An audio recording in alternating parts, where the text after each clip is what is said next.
I had too many drinks and let a guy buy me shots. What happened next changed our marriage for good. Hello, Reddit. My name is Olivia, and I'm a 27-year-old stay-at-home wife and mom. I've been married to my husband, Ethan, who is 30, for the past 5 years. We have a beautiful 4-year-old daughter, Lily, who is the absolute light of my life. If there's one thing I'm proud of in this world, it's being her mom. She's my everything, and every smile she gives me feels like the only thing keeping me together right now. I honestly don't even know where to begin. I never thought I'd be sitting here typing something like this, but my world is falling apart, and I don't know what to do. I feel like I've ruined everything, not just for me, but for Ethan and Lily too. And I know some of you are probably already rolling your eyes and ready to judge me, and I get it. I really do. But if you've ever made a mistake so big that you can't even look at yourself in the mirror, maybe you'll understand why I'm here, pouring my heart out to strangers on the internet. Ethan is everything I ever wanted in a man. He's hardworking, patient, and the most incredible dad. From the moment Lily was born, he stepped up in every possible way. When I was sleep-deprived and crying over dirty diapers and breastfeeding struggles, Ethan was there, holding my hand and telling me we were in it together. I don't think I ever loved him more than in those early months of being parents. But somewhere along the way, I let that love get buried under the weight of everyday life. For the past few years, I've been a stay-at-home mom, which is something Ethan and I agreed on before Lily was even born. I love being home with her, watching her grow and learn new things every day, but it's also isolating. My days are full of endless laundry, cooking meals, picking up toys, and trying to keep a very energetic 4-year-old entertained. And while Ethan works hard to provide for us, it feels like we've been living in two completely different worlds. He's always busy with his job, long hours, constant deadlines, and by the time he gets home, he's too tired to really talk or spend time with me. I don't blame him for that. I know he's doing it for us, but it's hard not to feel invisible sometimes. That's the part I hate admitting the most, how lonely I felt. I don't know if it's the lack of adult conversation, the monotony of my days, or the fact that I hardly even recognize myself anymore when I look in the mirror. I used to be fun, spontaneous, and confident. Now I feel like a ghost of the person I used to be, and instead of telling Ethan how I felt, I bottled it all up. I told myself that I didn't want to add to his stress, that he already had enough on his plate. But the truth is, I didn't know how to put it into words without sounding ungrateful. And that's where I went wrong. Last week, everything came crashing down in the worst way imaginable. Ethan walked in on me having an affair. There's no sugarcoating it, no justifying it. I betrayed him in the most unforgivable way. I can still see the look on his face, the way his whole body froze, and the way he turned and walked out without saying a single word. I didn't even have the courage to run after him. I just sat there staring at the door, knowing that I had destroyed the man I love and the life we built together. Now he's gone. He took Lily and went to his parents' house, and I haven't heard from him since. I've been texting and calling nonstop, but he's blocked me on everything. The silence is suffocating. I've spent every night since then replaying everything in my head, wondering how I let it get this far, how I could let myself hurt the person who has given me everything. I can't even look at myself without feeling disgusted. I know I've messed up in ways I can't even begin to explain, but I can't lose Ethan. I can't lose Lily. I love my family, and I know I don't deserve them, but I'm begging for another chance to make this right. I don't even know if that's possible, but I have to try. I don't want to be the woman who tore apart her family because of one stupid, selfish mistake. No. Please, if anyone has been through something like this or has any advice, I'm begging you. Tell me how to fix this. Tell me what to do to get my husband to listen, to even just give me the chance to explain myself. I can't lose him. I can't lose my family. I know I've made the worst mistake of my life, but I don't want this to be the end of us. Please, help me. Our marriage wasn't bad, at least not in the way you'd think when people talk about their relationships falling apart. Ethan and I weren't fighting all the time. There wasn't any dramatic tension or huge arguments. If anything, I'd describe it as stable, maybe too stable, comfortable, predictable, safe. But somewhere along the way, it started to feel like we were just going through the motions, and the spark we used to have began to fade. Ethan worked so hard to provide for us, and I'm grateful for that. He's always been the kind of man who takes his responsibilities seriously. He leaves early in the morning and often comes home late at night, exhausted but still trying to be present for Lily and me. I see it in the way he pushes himself, the way he puts his family above everything else. And yet, it's hard not to feel like we've become two people sharing a house rather than a life. I don't even know when it started, but somewhere along the way, we stopped really seeing each other. Our conversations became surface level, talking about bills, groceries, and Lily's preschool. The little things we used to do for each other, like leaving notes or cuddling on the couch, just stopped. I kept telling myself it was normal that every couple goes through phases like this. But deep down, I missed the man who used to look at me like I was the only woman in the world. And then there's me. God, where do I even start? I've never been a super confident person, but after having Lily, it got so much worse. My body isn't the same as it used to be, and no matter how much I try to convince myself that it's normal, I can't help but feel insecure. Ethan's never said anything to make me feel unattractive. He's not that kind of man, but I can't remember the last time he complimented me, really looked at me, or touched me like he used to. It's not his fault. He's busy, tired, and probably doesn't even realize how much I've been struggling. Most days, I look in the mirror and feel like a stranger is staring back at me. The carefree, fun-loving girl Ethan married is gone, replaced by a woman who wears yoga pants every day and can't seem to find time to do her hair or makeup. I love being a mom, but it's all-consuming. From the moment I wake up until the moment I collapse into bed, my world revolves around Lily. And while I wouldn't trade her for anything, it's easy to feel like I've lost myself along the way.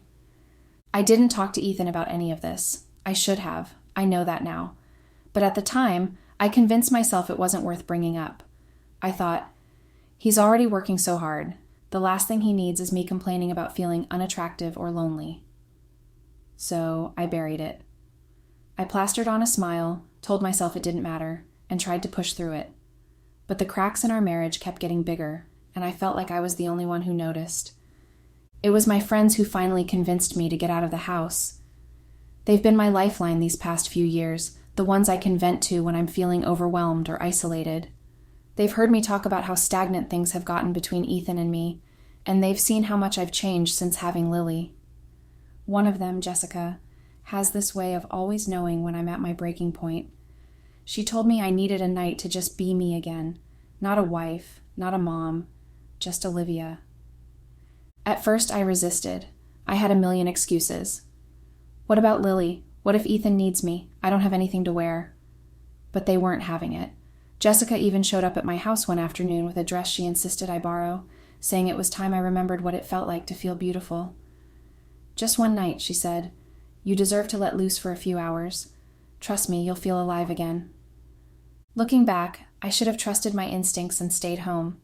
I should have listened to that little voice in my head that told me this wasn't the solution to my problems. But I didn't. I was tired of feeling invisible. I wanted to remember what it felt like to have fun, to be noticed, to feel like myself again. So I said yes.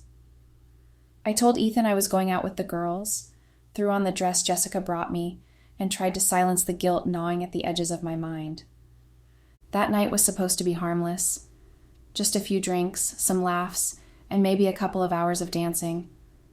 I had no idea it would be the start of something that would change everything. That night started out so harmlessly.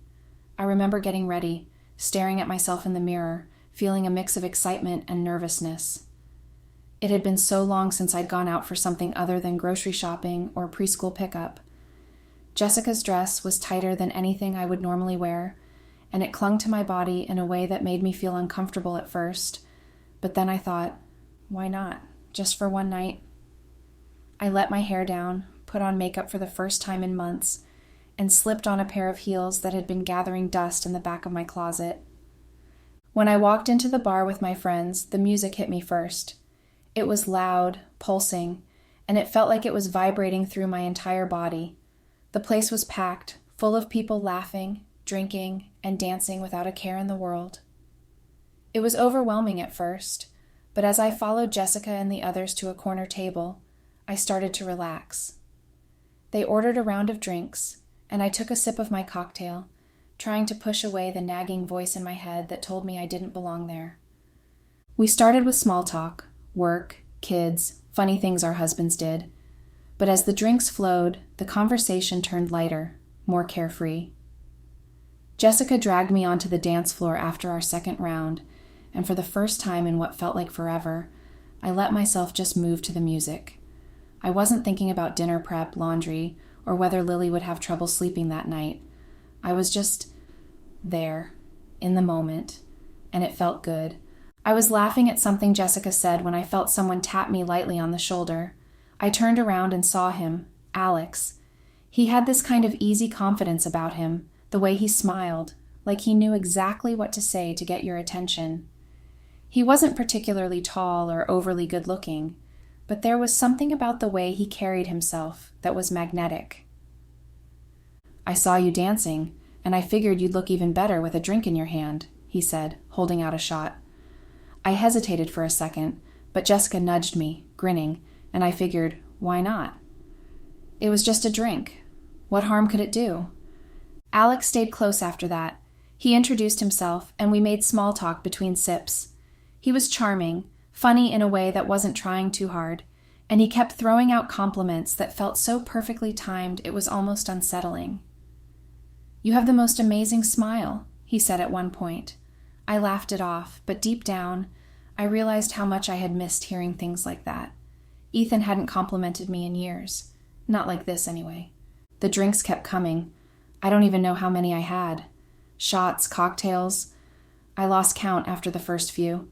Jessica and the others were off somewhere, leaving me alone with Alex, and at the time I didn't think anything of it. We were just talking, laughing, and dancing. I told myself it was harmless fun, that it was okay to let loose for one night.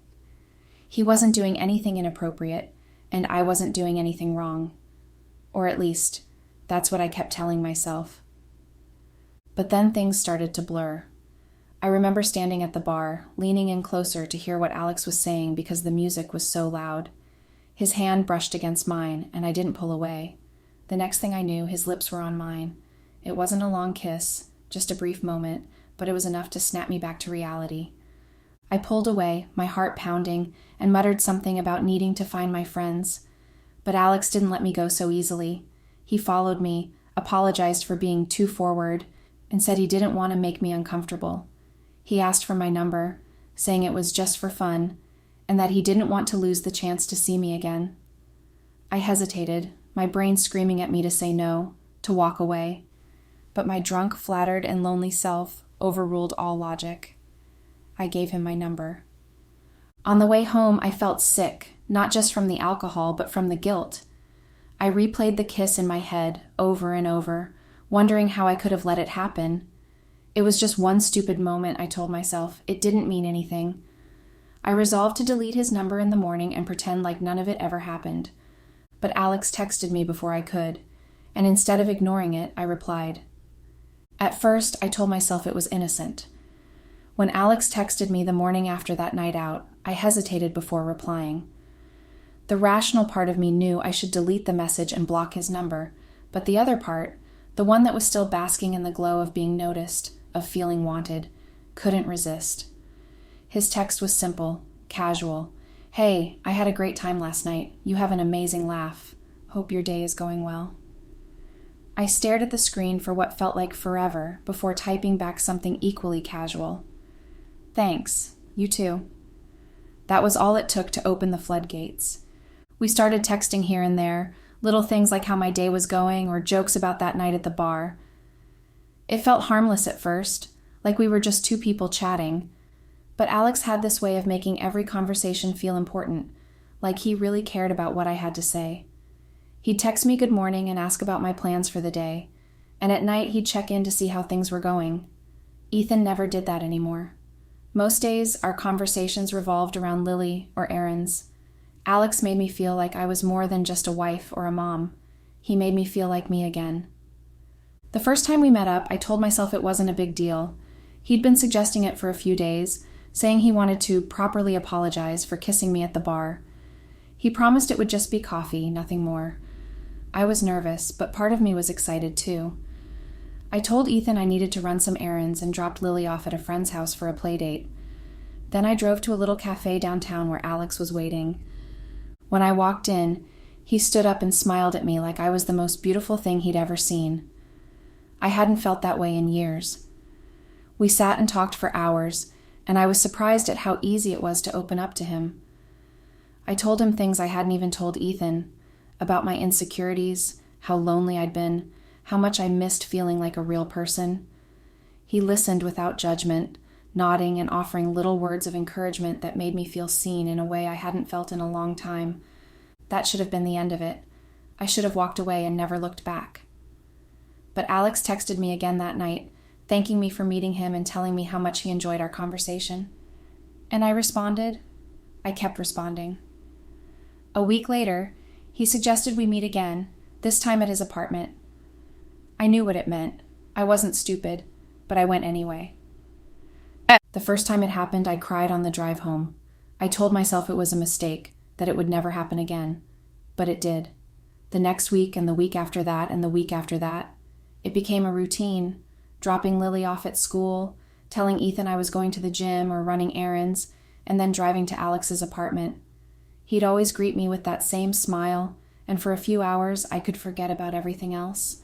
I could forget about the laundry piling up at home, the bills that needed paying, the husband who barely looked at me anymore. With Alex, I felt alive. He had this way of making me feel like I was the most important person in the world. He'd compliment me constantly, telling me how beautiful I was, how lucky he was to have me in his life. He'd touch me in ways that made me feel desired, like I was something to be treasured. It wasn't just the physical stuff, it was the way he made me laugh, the way he looked at me like I was his entire universe. It was intoxicating. But with every meeting, the guilt grew heavier. I knew what I was doing was wrong. I wasn't stupid. Every time I looked at Ethan, I felt like the worst person in the world. He didn't deserve this. He was a good man, a good father. But I justified it to myself in the worst ways. I told myself it wasn't really cheating because I still loved Ethan. I told myself it wasn't about Alex. It was about how he made me feel, about filling the void Ethan didn't even realize existed. I became an expert at hiding it. I'd delete every message and call as soon as they happened, making sure there was no trace of Alex on my phone. I even started carrying a separate bag with gym clothes, just in case Ethan ever questioned where I'd been. I told my friends little lies about where I was going or who I was meeting, covering every possible angle. It was exhausting, but it felt necessary. For 6 months, I lived this double life, devoted wife and mother at home, reckless lover when no one was looking. And every time I thought about stopping, Alex would send me a text or say something that made me feel special, and I'd get pulled back in. I didn't want to lose that feeling. I didn't want to lose him. But deep down, I knew it couldn't last. Secrets like this never stay hidden forever. I just didn't know how soon it would all come crashing down. Living this double life wasn't easy. At first, I thought I could handle it. I told myself it was just one part of my life, completely separate from my marriage and my family. I compartmentalized it in my mind, convincing myself that what I was doing with Alex didn't really affect Ethan or Lily, but the truth is, it did. It affected everything. And the guilt, it crept in slowly, suffocating me little by little until I could barely breathe. I'd lie awake at night, staring at the ceiling while Ethan slept peacefully beside me. Sometimes I'd look at his face and wonder how he could be so calm, so trusting, while I was carrying this awful secret. There were moments when I wanted to wake him up, to confess everything, just so I wouldn't have to carry the weight of it anymore. But then I'd think about what that would mean, losing him, breaking up our family, and I'd bury it all back down. I told myself I was protecting him by keeping it a secret. I was protecting us. It was a twisted justification, but it's the only way I could keep going. The worst part was that I still loved Ethan. I know that sounds impossible to believe, but it's true. I loved him with all my heart, and that's what made the guilt so unbearable. Every time he smiled at me or kissed me on the forehead before leaving for work, it felt like a knife twisting in my chest. I'd tell myself, this doesn't change how I feel about him. I'm still his wife, and I still love him. I clung to that thought like it was my lifeline, but then Ethan started to change. I don't know if he sensed that something was off or if it was just a coincidence, but he began making an effort in ways he hadn't before. He started coming home earlier, spending more time with me and Lily. He planned date nights, actual date nights, where we'd dress up and go out, just the two of us. He'd hold my hand across the table and tell me how beautiful I looked. He even started talking about taking a family vacation, something we hadn't done since Lily was born. And instead of feeling happy, I felt trapped. The more Ethan tried, the more suffocated I felt by the weight of my lies. Here he was, the man I'd always loved, trying to fix our marriage, and I couldn't even look him in the eye without feeling like a fraud. I'd sit across from him at dinner, smiling and nodding, while my stomach churned with shame. I wanted to end things with Alex, to throw myself into rebuilding my marriage, but every time I tried, something held me back. Maybe it was the fear of losing that feeling of being desired, or maybe it was just pure selfishness. I don't know. I wish I had a better answer. Then came the day everything fell apart. It was a Thursday afternoon, and I was at Alex's apartment like I usually was during the day. Lily was at preschool, and Ethan was supposed to be at work. It felt routine by then, sneaking away, spending a few stolen hours with Alex, and then rushing home to pick Lily up as if nothing had happened. But that day was different. That day, Ethan came home early. I don't even know why he left work early or how he knew where to find me. Maybe it was just a horrible coincidence. Maybe he'd been suspicious all along. All I know is that one moment I was in Alex's bed, laughing at something stupid he'd said, and the next, I heard the front door open. At first I thought it was Alex's roommate or someone else coming in by mistake, but then I heard Ethan's voice. He called my name. "Olivia, are you here?" And my blood ran cold. I scrambled to grab my clothes, but it was too late. The bedroom door swung open, and there he was, standing in the doorway. I will never forget the look on his face for as long as I live. It was like the world had just shattered around him. His eyes went wide and his mouth opened slightly, like he wanted to say something but couldn't find the words. He just stood there, frozen, staring at me and Alex in bed. I tried to speak, to explain, but no words came out. What could I possibly say to make it better? Then without a word, Ethan turned and walked out. He didn't slam the door or yell or anything. He just left, and that made it so much worse. I threw on my clothes and ran after him, but by the time I got outside, he was already gone. When I got home later that day, the house was empty. Ethan had taken Lily and left. I called his phone over and over, but it went straight to voicemail. I texted him, begging him to come back, to let me explain, but he didn't respond. That night, I found out through his sister that he'd gone to his parents' house with Lily and told them he needed space. He refused to tell them what happened, but I knew it was only a matter of time before everyone found out. Now, I'm sitting here in an empty house, trying to figure out how my life unraveled so quickly. I keep replaying that moment in my head, Ethan's face, the sound of the door closing behind him, and I feel like I'm drowning in guilt and regret.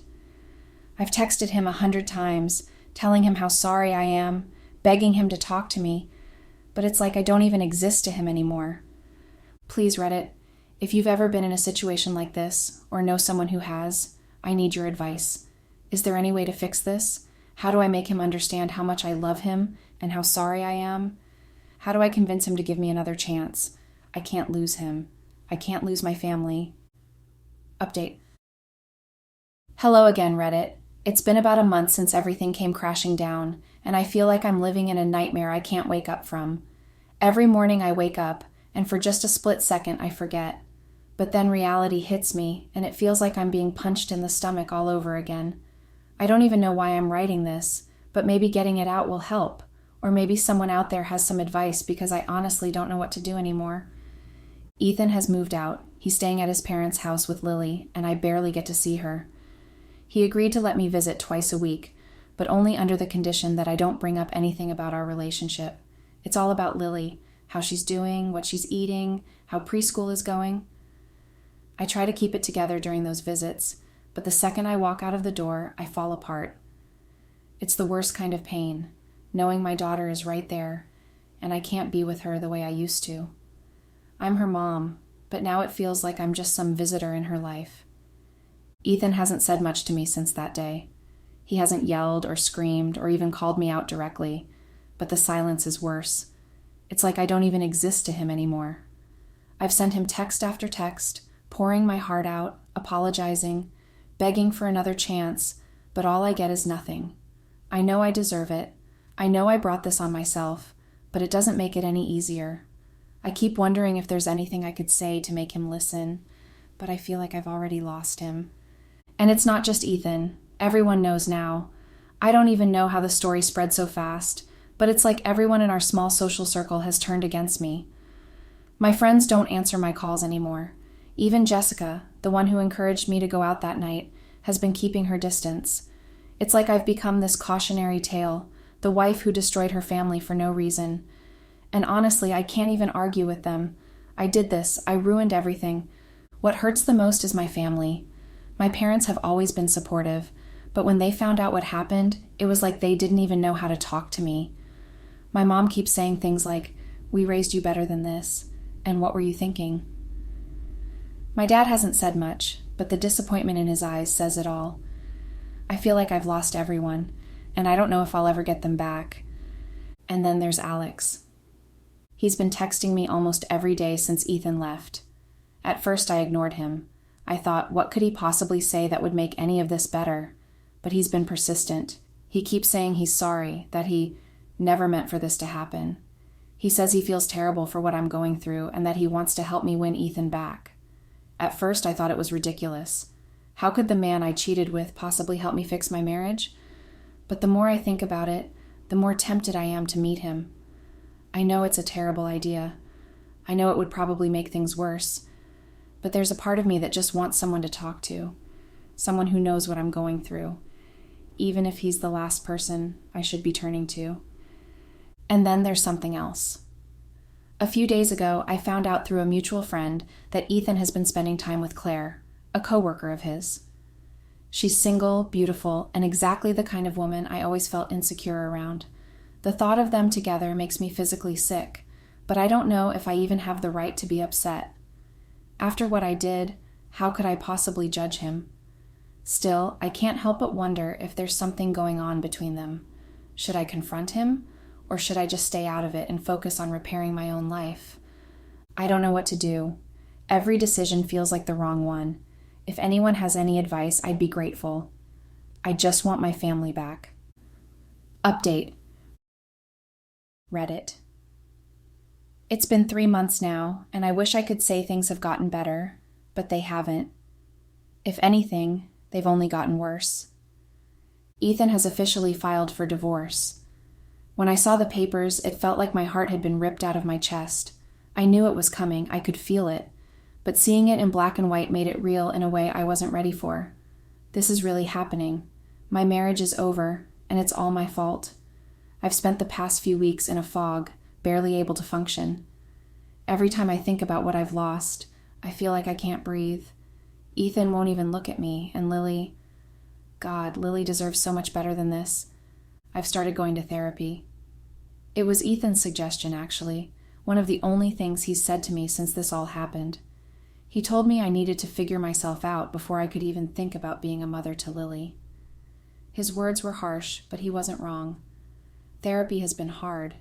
Every session feels like opening up an old wound, and there are days when I want to quit. But I keep going because I know I need to. If I have any hope of rebuilding my life, it has to start there. And just when I thought things couldn't get more complicated, Alex showed up at my house. It was a few days ago, completely unannounced. I was in the middle of folding laundry when I heard the doorbell. When I opened the door and saw him standing there, I froze. He looked nervous, almost guilty, and before I could say anything, he asked if we could talk. I should have slammed the door in his face, but instead, I let him in. I don't know why. Maybe I was curious, or maybe I just didn't have the energy to fight him. We sat down in the living room, and Alex told me something that shook me to my core. Apparently, he and Ethan had a confrontation at the bar weeks before Ethan caught us. Alex said Ethan had come in looking for me, and when he saw Alex, he confronted him. They didn't fight, but Ethan asked Alex outright if there was anything going on between us. Alex claimed he lied, told Ethan there was nothing happening and that he must have been mistaken. Ethan didn't believe him, but he didn't push it. Instead, he walked out. Hearing that broke me all over again. Ethan knew. He knew something was wrong, but he gave me the benefit of the doubt. He trusted me, even when he had every reason not to. And I betrayed him anyway. I don't know if I'll ever forgive myself for that. Now I'm left wondering if I should try to talk to Ethan one last time. Part of me feels like it's too late, like I've already done too much damage. But another part of me can't let go of the hope that maybe, just maybe, there's a chance to make things right. I don't know what to do. Should I try to reach out to him? Or should I accept that our marriage is truly over and focus on moving forward? Please, Reddit, if you've made it this far, I could really use some advice. I'm lost, and I don't know where to go from here.